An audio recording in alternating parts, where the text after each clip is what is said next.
by this group of men to come back. USA on one. USA! Third gold in a row. Rio, Tokyo, and now Paris.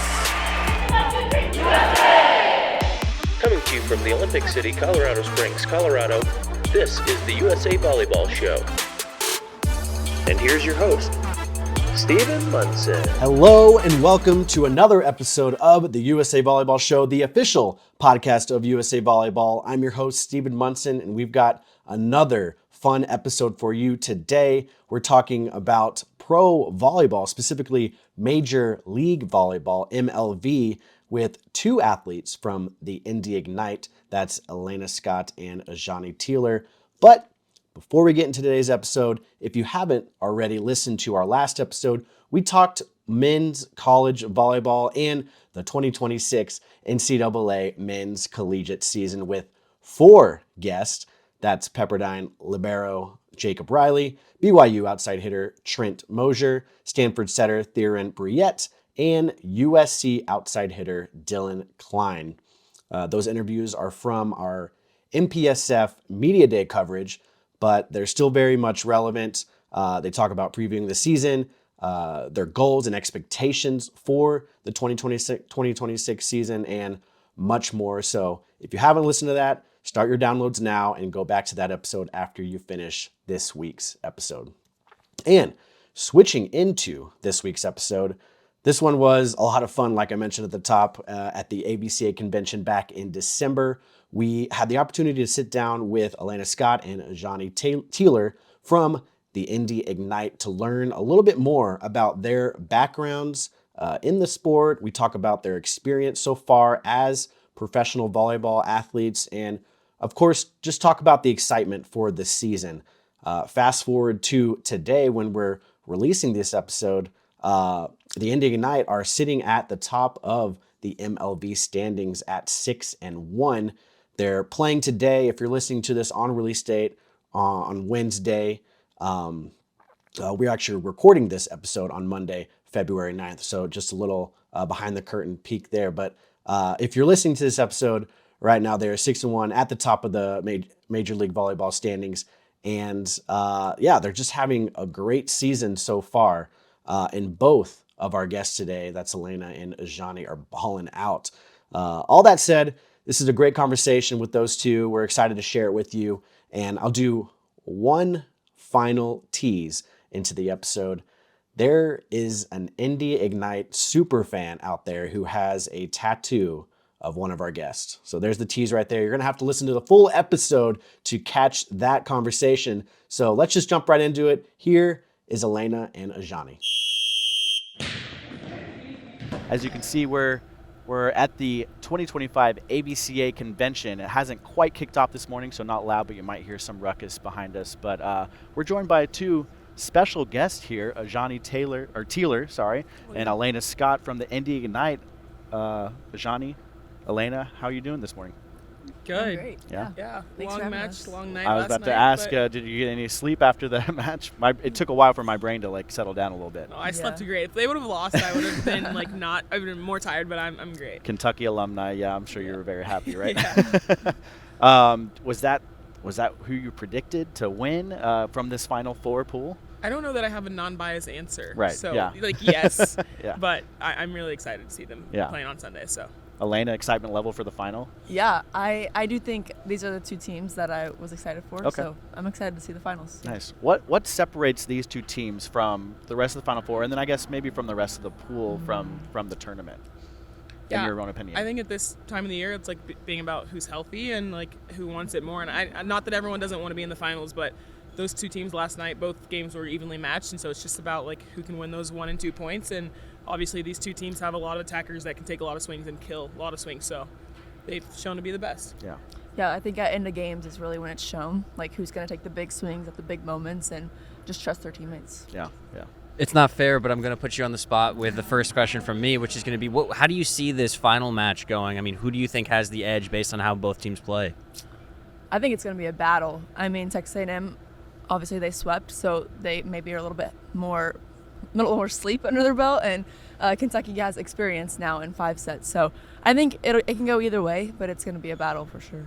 Yeah, A&M looks really good. They're like riding this high. I didn't know like how last night would go, and then they do that, and it's like, okay, they're feeling really good. So they're hard to stop right now, but Kentucky's kind of been battle tested as well this year. So we'll see. I think they're 1-1 on the season. It'll be a fun match. For both of you, I mean, would you rather be going into a final having played a grueling 5-set match? Obviously, it's going to be, a couple days off in between. Or would you rather kind of be riding that high of, okay, sweep and, just beating Pitt in such a dominant fashion like that? Personally, I think it's fun to go 5, and like you're in that intense environment, and now that you know what that feels like, you kind of feel a little bit more comfortable, and you're like, when it does get in those tough moments, you're fine, and you can lean on your teammates. I agree. Feeling a little bit tested going into the match feels a little bit better, and honestly, at this point, like, it doesn't matter. It's the championship, so like, rested or not rested, the better team's gonna win. So we'll see. Right. Yeah, and I mean, both teams now have had some grueling 5-set matches in this tournament, so it'll be a fun final for sure. Well, we're in Kansas City. Have you had barbecue yet?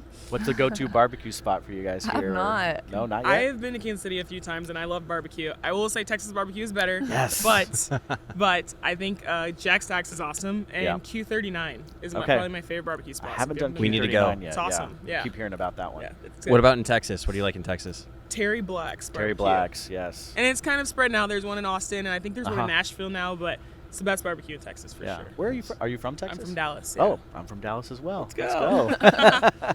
Yeah, Terry Black's is great. Also, Sonny Bryan's, I grew up with that. It's a chain, but I grew up with that. It was right around the corner in my neighborhood, so it's always home in my heart there. But we've only had it once, maybe once and a half, because that was the media meal at the match last night. But we could smell it. Yeah, everywhere we went, it was barbecue. we were just trying to follow the smell. Yeah, but we gotta hit up some more spots, I think.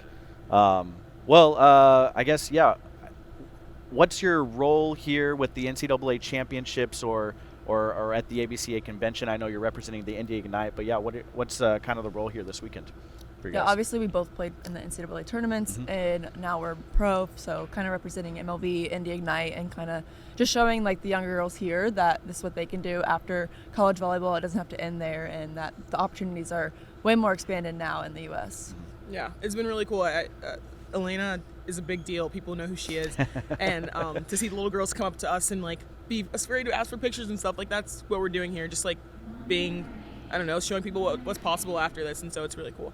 What have some of those conversations been like? When you talk to some of these younger athletes, are they fully aware of the opportunities that are there for them after college? Are they really trying to pick your brain about, what was your process and how did you go about it? They're definitely aware. Obviously, it's been spread more, but they do pick our brains and like, what does the transition be like? What's the hardest thing? And then they always ask for advice and stuff like that. So it's been cool to talk to them. Yeah, for sure. Would love to, and kind of in the same vein of this conversation happening right now, but would love to take you back to where you or how you started in the game of volleyball. Where did you find that first love for the game? Yeah, so I ran track for a really long time growing up. It was really good. From when I was like 4 up until like junior year of high school. And when I was growing up, my parents wouldn't let me just do one sport. I'd play multiple things, and I was doing basketball, and those seasons they like contradict. And so they're like, we can't keep going from basketball terms to track and meet. It's not going to work. So they made me play volleyball, and volleyball is a lot more fun than running track. So it was an easy transition. Being inside with teammates and like just not the pressure of a one-on-one sport was really cool. And so it's been volleyball ever since. I grew up in a volleyball family. Both my parents, they met playing volleyball. All my cousins, everyone in my family plays volleyball. So ever since I can remember, I've had volleyball in my hand. I obviously didn't stop since. So that's just like my first memory is literally volleyball. For both of you, when was that moment where you knew, oh, okay, this is more than just a sport I love playing. This is something I can do, full time as a career and be pretty darn good at it? Jeez, I don't know. Like as a career, honestly, the MLV and even League One weren't a thing up until my senior year of college, where it's like, oh, this is going to be a thing. And so before that, I was like, I don't know that I want to go play overseas. I don't know if that's for me. And then as soon as I finished school, it was like, oh, they're drafting people. And so it happened, and it all happened really fast. And so, I don't know, it's a great opportunity. It wasn't something that I was like thinking about for years and years because it wasn't a thing. And now that it is, I'm glad other girls that are playing now can be like, I'm going to get drafted. I'm going to go play in the MLV. And so that's a really cool thing. Yeah. My first 2 years of college, it wasn't a thing.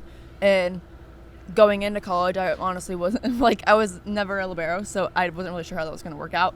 And luckily it did. And yeah, I'm really grateful for the opportunities because I don't know if I would have played volleyball after college if it wasn't in the U.S. So, yeah. Yeah, I guess diving a little bit deeper into that, what really attracted you about playing in the MLV or even just staying here in the U.S.? Obviously, staying close to home, yeah, that makes sense. But versus playing overseas with some like really high competition over there.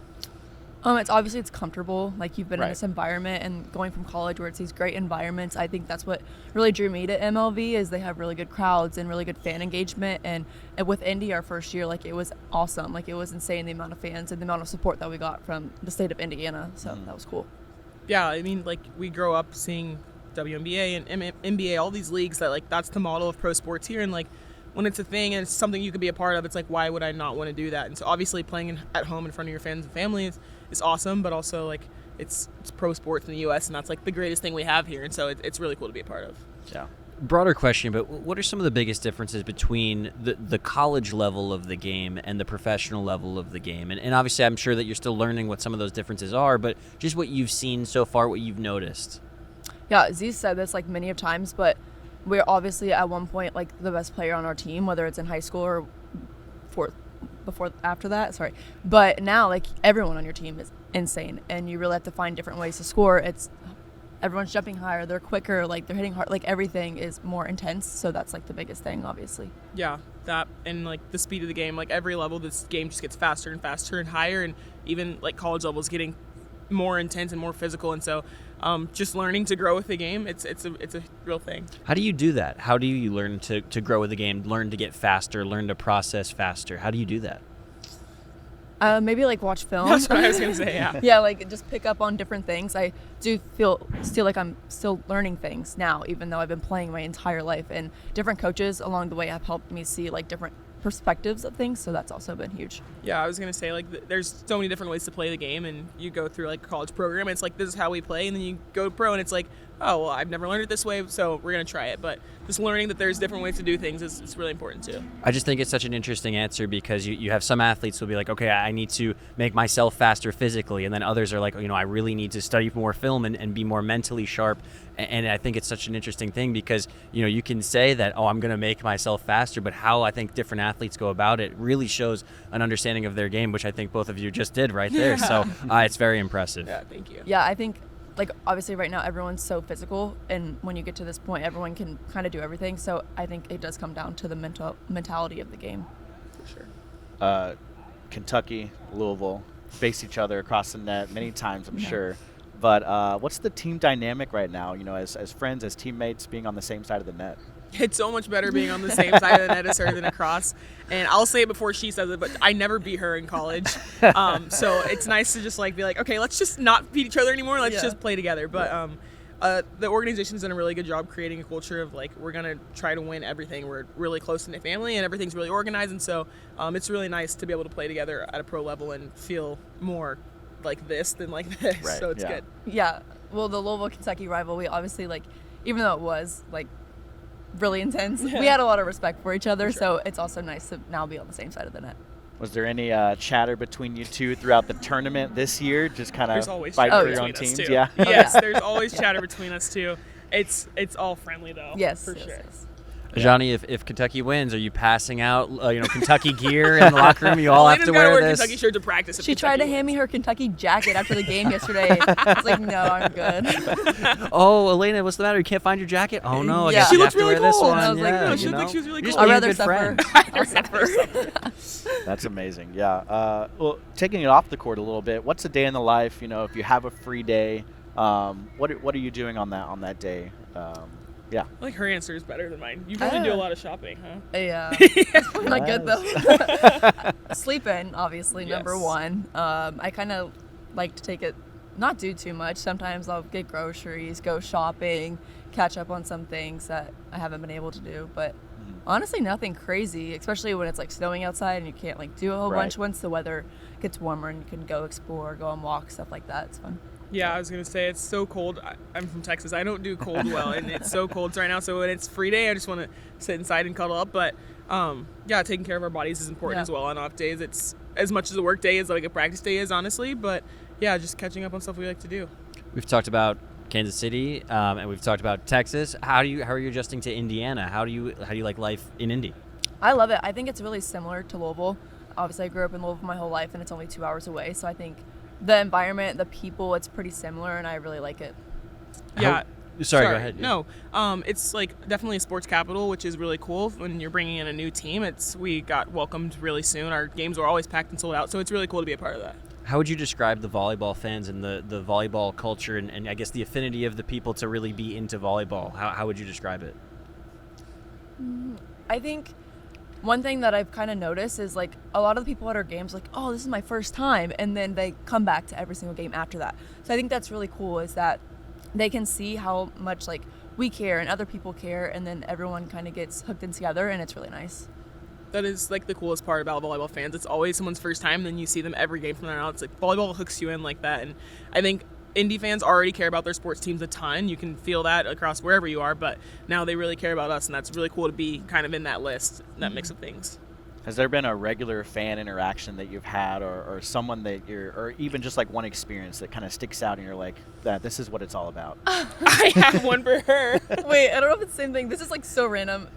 I signed someone's head after a volleyball game, and he like comes to like all of our games, so that was like really funny. Oh my gosh. I'm sorry. Someone has an Elena Scott tattoo. Oh my gosh. Someone has a jersey number 9 with a Scott on it. I forgot about that. Yeah. And you don't know them? No. I thought, like, I saw it in a video, and I thought it was one of those, like, press-ons. Mm-hmm. And then I was like, oh, my gosh, that's... And then our coaches told me, and I was like, that's insane. You're talking So- to What a if, legend like, right now. Louisville jersey or Indy? Indy. Wow. Yeah. I didn't Like, know it I've was been an there for Indy 1 one. year. Like, Wow. yeah, Oh, crazy. man. That's amazing. Yeah.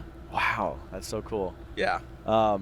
What's been like, I think you touched on it a little bit, but what's been like maybe an unexpected challenge you've had going from the college game to now being professional athletes? I guess the biggest thing is kind of, obviously it's now your job in college. It's different. It's a different atmosphere, and you're kind of doing like a bunch of things. You're in school. There's so much going on in college now. Right. It's on your own. It's maybe less demanding hours, but you have to be more disciplined with your time, Right. and recovery is on your own now. So you kind of have to like navigate it by yourself instead of all these people like doing it for you, if that makes sense. Yeah, that's what I was thinking too. No one's poking you, being like, go to training table or go take care of your body. It's like either you do it or you're not. You're getting paid to do it. So that's definitely a switch. And also just like the game is so much faster, and what you're learning is like drinking out of a fire hose. So it's like you need to like catch up, or you're gonna get left behind, which is tough. But it's the Yeah, fun it's part on of you it. now. Yeah. Right, yeah. Elena, I've seen you in the gym training with various different forms of our national teams at very different levels. How has that helped you in your career as you've advanced forward in that career? Yeah, I think it's cool to play with different like groups of girls that I maybe have never played with before, and they're all coming from different programs and stuff like that. So it's been cool to also learn from the best coaches, and everyone obviously has different perspectives of things. So it's been nice to like learn different things about passing and defense and how they see the game, and it's just been able to help me. We've heard a lot of times that exposure to like those USA systems are what you can bring the little elements of those systems. Can you share what some of those elements are that maybe you might be able to bring over? Is it like the way that you might line up for defense, or might it be, there's a different attack angle that they will preach at certain points? Anything like that? I would say, I guess like the systems are like really fast, and I think for defense, maybe one of the biggest things is just like get stopped and read to where you're at. And then on serve receive, I know they preach kind of a lot about like your feet, your angles, obviously, and I think the biggest thing I learned from there was to minimize my movements in serve receive. So yeah. Talked a little bit about the mental side of the game, and I mean, you're obviously more than just volleyball players, more than just professional athletes. How have you kind of established that identity for yourselves off the court? I think my first year playing in the MLV, I was in Orlando, and I literally just graduated college, and you go from like class, study table, all the things, and all of a sudden it's like practice lift, the rest of the day is yours. Right. I'm like, okay, so what do do I I do do? now? So I literally started taking drum lessons. This was like 2.5 Oh, years so ago cool. now, and I've kept it up now, which is really cool. But like literally finding out like what do I like to do? I don't know what I like to do, and so finding that has been really balancing for me, and I think that's the story for a lot of people. Yeah, I think I'm still like trying to figure that out. I haven't really had like much free time. season, I was still in school while we were in my first pro season, so that was like a little challenging. That was probably one of the hardest things I've had to do. But now I get to kind of explore and learn a little bit more about myself, I guess. And obviously, the sport is pretty taxing on your body and on your mental health. So I think it is nice for athletes to find things that they really enjoy outside of volleyball. Sure. How did drums come about? Did you just like it was like always a thing that I wanted to do. Like I'm looking at a band and I'm like, the drummer's the coolest person in that band right now. And I'm like, I want to do that. And I think I could never play the guitar. I don't know. I just felt like drum was for me. And so I started taking lessons and I've been doing it for like 2.5 years now. And it's sick. Do you have a musical background or in your family at all? No? No, I took piano lessons growing up for like a year and I hated my teacher so much. I was like, I'm never doing that again. My mom was like in church choir, she claims. I don't know. So that's all my musical background. At our games now. There you go. Nice. Yeah. Any specific style of music that you prefer to drum to? I really like pop rock. I've done learned a lot of Paramore songs, which is sick. Like that's what you get by Paramore. It's an awesome answer. drum song. Yeah, Great fantastic answer. I know. Yes. Thank you. Guitar Hero and Paramore for me. That was my childhood a little bit. But Elena, for you, like you say, you haven't had much time to like explore that. Is there anything that you've kind of had in the back of your head, like I would love to try that, but I just just never have the time. Keep pushing it back. That's a great question. I don't really know. I think honestly, I had a little bit of a break this summer, and I kind of enjoyed traveling and seeing different places. Yeah. I think in college, I kind of hated it because you were traveling for volleyball, and you would go to these cool places, but you could not explore. So I think that kind of caught my interest a little bit. Was obviously you can't do that in season on just an off day, like you can't go explore different states. But I think that's something I could maybe get into. Yeah. Okay. I love that answer. Yeah. I'm curious, when you all were kind of coming into your professional careers, did you have specific athletes that you looked up to, and could you tell us who they were and maybe why?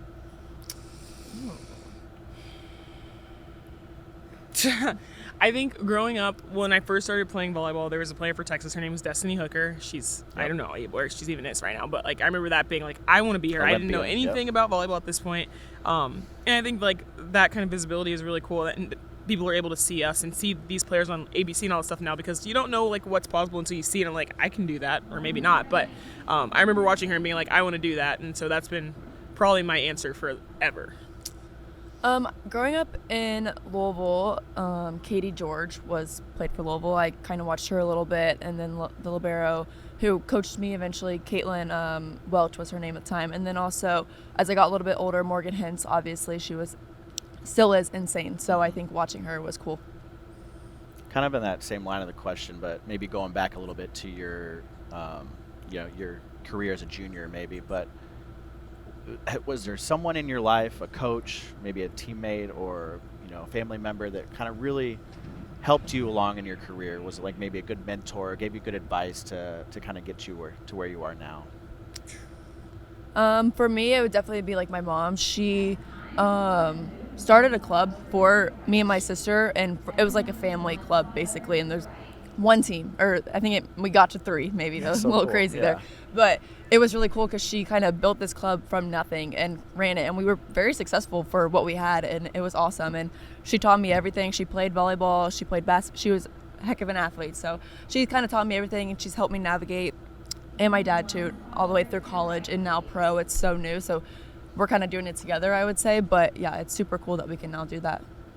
Yeah, I think my parents, obviously, I feel like I can't not. My parents, they sacrificed a ton, and like they asked me like, what are your goals? What do you want to do? And they just like pushed me in the direction to do that kind of stuff. Paid for like so many private lessons and stuff like that with coaches like Ray Borges at Texas Image and Tani and Law and all those people that I didn't know like how good I could be, and they were like, no, you can be really good. And so just pushing me towards that was really important for me. Yeah. Elena, what was the name of the club? Is it still around? It's not, because it was done once I left. It was called P&K. Okay. We were pink. It stood for pass and kill. She like literally had a dream about it, and just like I'm pretty sure just made it. Sick. And yeah, it was literally a team of my cousins and people I went to school with, and that's literally what it was. Like, it wasn't tryouts. It was like we just kind of pull people from different places, turn them into great athletes. It was so fun. Yeah, just I like loved a true it. family club. Yes. That's so cool. Yeah. So And then cool. Texas Image is where you played. Okay. Yeah. Yeah. Do you have a favorite memory from juniors at all? Maybe nationals or a qualifier, anything like that? I guess the biggest thing, we won second in AAUs in Orlando. That was pretty cool. Yeah. You know? I can say we also took second at USA Nationals, and like looking back, it's like that I wasn't happy when it happened because like second's cool, but you like lose to take second. But that was a really big thing for our club. I don't know if any team had taken gotten that high before. What was your favorite part looking back to those, just traveling for those tournaments with your team? You know, you're in a hotel, you're in a different state, and is there any like kind of transfer of those emotions that are now coming into your professional careers at all? I think looking back, I definitely was like maybe miserable because I was like, I have to go every single weekend to these tournaments, like all this, like it was nonstop. But like looking back, it was so fun. Like, well, I think it was fun now, but like you got to just hang out with your friends all day, play volleyball, play like 3 games a day. That was so fun. And same thing, like looking back in college, like being hotels with your teammates and stuff like that. That was super cool. So I'm so grateful that I get to keep doing that. I loved club volleyball so much. Like I loved the traveling piece, playing games all day. I have young knees. I don't know like how we did that, but like I loved it. And then now it's like I look back and I'm like, being in the hotel room, going to dinner was so fun. And now it's like when we're doing it now, it's easy to be like, okay, just enjoy this moment. You just hang out with your friends all day and play volleyball. Like you don't get to do that in real life, so it's really cool. Yeah. I love those memes where it's like, oh, those knees were fresh out of the box back when we were younger. Our knees were real fresh. If I can take it back to when we've talked a lot about the state of professional volleyball in the United States, and I'd like to go back to that question and just in that conversation we've talked about how much it's grown, and this is a bit of a broader question, but in your minds, do you have anything of like where you want to see it go as the next step or where it grows from here? Any big picture ideas on the next phase of professional volleyball, maybe in the U.S.? Yeah, I think for one, like visibility, like it's really important for this to be like people able to find it easy and able to see it. It's and it's getting there. With both leagues are doing really good things broadcast wise, but if no one can see it, it's like it's really hard to like make this be like this is what premier volleyball in the United States looks like. And so I think that's important. And then also I think like the NIL piece and like pay piece plays a lot in it. It's like, okay, if college players are making $600,000, that's a number I'm just throwing out, but like why would they want to leave college to come play pro? And not that pro can pay that, but it's like we have to be competitive in that way as well, you know what I mean? Yeah, I think we're also in like kind of the learning stages of it, and we're growing with them. So obviously pro has only been in the US for 3 years now, and obviously the goal is to turn that into like an NBA and WNBA, stuff like that, where we can really grow it and become larger. But I do think that the biggest thing is kind of spreading awareness to it, because we know how great it is. We've been in it our whole lives, but I think, like I said, how people come to our games and they love it once they see it. I think once we can just get people to see it and realize what the game really is about, like they're going to love it and it's going to grow from there. Kind of touched on my follow-up question there, but for any fans who might be in the Indy area who or people who just haven't experienced professional volleyball yet, why should they come out and check out an Indy game? Well, one, the crowd is so fun. Like it's so fun to be in the gym during our games, I think. And I think it's the most competitive sport. I would say it's obviously the most team-oriented sport. Like it takes everyone to win. Like you can only touch the ball once, like all these different things. And I think once people start to like really understand the different aspects of the game, I think once people see it for the first time, they're like, oh, that's cool. But then they start to notice like different things here and there and the actual strategy behind the game, and they start to like fall in love with it. So I think that's pretty cool. Yeah, I mean, there's like no other sport where a team can lose 25-12 and then come back and win the match. Like that stuff's really sick. Points are scored every single time. There's something to cheer about like every 10 seconds. And so I think it's the most exciting sport. And I think people are catching on to that a little bit, but once we like really get this thing blown up, people are going to realize it's sick. Yeah, I hear that so much. It's just like as soon as you're in the arena watching it, you realize the physicality of the game. And then you kind of start to, like you said, start to nerd out and dig into like kind of the strategy of it too. Yeah. And you get hooked really fast. Yeah. And, before you know it, you're a super fan. Signing people's heads. So. Yeah. You hear a lot too about just the camaraderie, at every level, from the club days all the way up to the professional days, that the camaraderie in the sport is unlike any others. Now, I haven't played very many sports, so I wouldn't be able to tell you that firsthand, but I have been able to see it, and it's just, it feels like such a sport where everybody is so connected, maybe more so than you would be in others. And I'm curious if that's something that you found too, that at every level there might be just an increased camaraderie that you might not find anywhere else. Yeah, it's like 6 people moving in like 30 by 30. It's a small space to have to communicate and like work through to get something done. I think we probably high five more than any sport in the world. We're like high fiving constantly. So it's just like a lot of communication has to happen and a lot of touching has to happen, and it's really easy to create trust in something when that's what your sport looks like. So it's a lot of fun. Yeah, I would say the same thing. Like, no other sport is kind of built like that. Like, a lot of them are kind of on your own, or one person can do most of the work, but in volleyball it literally takes every person on the court, on the bench, like all the coaches, all the staff. Like, it actually takes a whole unit to win something. So I think that's pretty cool about it. For any young girls out there who are maybe looking for a sport or looking for something to do with their friends, why should they give volleyball a try? Any advice for that? I think like everything we just said, like it's Yeah. the most team-oriented sport. It's a lot of fun. It's physical. It's like kind of bubbling under the surface. It's like it's the biggest women's sports you can play, and it's just a ton of fun. It's a lot of fun to play. Yeah, I think it's also like, if you look, that's what people do on their off time for fun. Like, they go play sand volleyball That's with right, their, or yeah. go play pickup. Like, that's just how fun it is. And like the fact that people really enjoy just doing that on their free time, like, I think just shows a lot about the sport in general. Yeah. Well, before we kind of close out here, anything else you'd like to say? Any last words? Anything, a message to your fans back home? Anything like that? Yeah, no, we're really excited for season Yeah. 2 with the Yeah. Indy Ignite. The fans were awesome last year. Fans across the whole league were awesome. So just like keep coming out. Again, you'll get hooked if you come one time if you haven't been. It's a lot of fun. So we're excited for season 2. 3 of the league, 2 of Indy Ignite. Yeah. Just thanks to everyone for the support. It's been awesome. Like, it's so new. I guess some people didn't really know how it was going to react or build up from here, but I think we're at a great point, and it's going to just keep going. And where can fans follow you on social media, follow you personally, and then follow the team as well? Yeah, at Azhani Tealer, Azhani is how you spell my name. Mine is, I actually don't really know if I know my username. I don't know if that was right either. I just at said that. Elena Scott, ELENA. Yeah. There Look might for the be blue two A's look in for the blue there. check. Yes. Yeah, right. Blue Yeah. check. Yeah.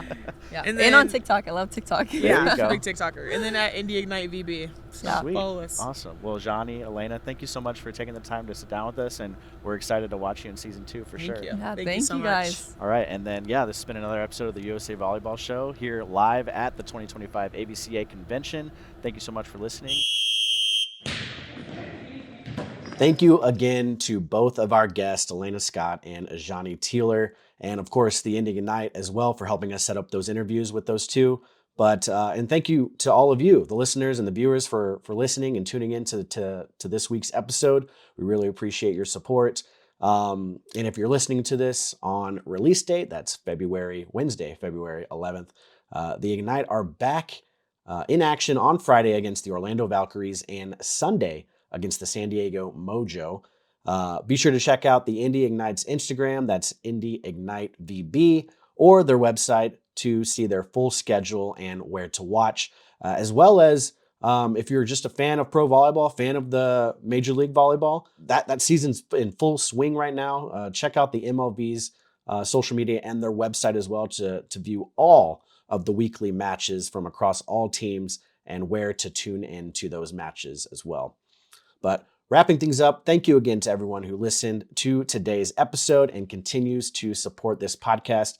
If you haven't already, subscribe wherever you get your podcast and share it with your friends and family. But until next time, this has been another episode of the USA Volleyball Show, the official podcast of USA Volleyball. This has been the USA Volleyball Show with Stephen Munson. Produced by Curtis Ward. Our content producer is Laura Fawcett. Our marketing lead is Bree Jaycox. If you enjoyed this podcast, be sure to rate, review, and share with your friends. And if you haven't already, please subscribe to the USA Volleyball Show on Apple Podcasts, Spotify, or wherever you listen to or watch your podcasts.